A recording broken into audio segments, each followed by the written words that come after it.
A steady stream of visitors paying respects to former President George H.W. Bush as he lies in state right now in the U.S. Capitol Rotunda. A local store owner has some special memories of the late president because he actually made many of Mr. Bush's hats. Jeff Hirsch takes us inside the shop, which has helped many famous people look fashionable and also stay warm. When you walk into Batsakes Hat Shop, you get a sense of who else has shopped here. Yeah, he called me up when he came into town, and he surprised me when he came on the shop. Gus Miller is one of the last old-time hat makers in the country. Among his customers, the late opera legend Luciano Pavoratti, baseball stars Johnny Bench and Joe Torre, then President Ronald Reagan, who sent a White House letter of thanks, and then President George H.W. Bush. Wonderful man. I make a lot of hats. I make some for his son, too. The funny thing, both on George W. and the senior, they were the same size, 7'5", same size.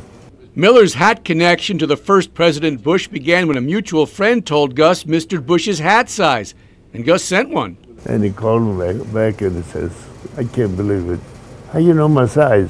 The rest is hat history. Miller says he made 8 to 10 hats for the president. He lighted the Christmas tree at Christmas time, and he had my Western hat on. The friendship and hat making continued after Mr. Bush left office. Gus says the preference was for Western style hats, not the fedora, which Mr. Bush at least did try on. And he put the fedora hat on. You get a picture. He says, no, I'll take the Western hat because the fedoras look like Gorbachev. For someone who came to the United States from Greece at age 17, Gus Miller sometimes wonders how the heck he's been so lucky to meet so many famous people. His answer? Just be nice to everybody, including the president. You could say enough nice words about the man. Jeff Hirsch, Local 12 News.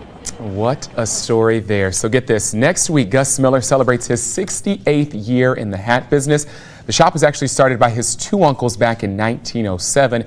Gus came here to work as a teenager and, believe it or not, is still at it today.